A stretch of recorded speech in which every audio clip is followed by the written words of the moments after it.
ॐ ह्रीं श्रीं क्लीं श्रीं कुबेराय अष्टलक्ष्मी मम ग्रहे धनं पुरय पुरय नमः।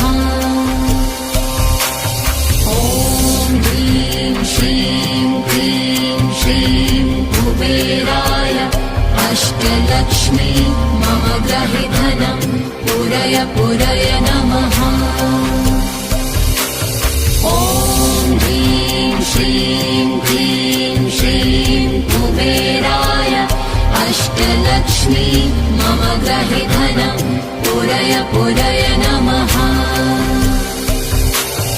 ॐ ह्रीं श्रीं क्लीं श्रीं कुबेराय अष्टलक्ष्मी मम ग्रहे धनं पुरय पुरय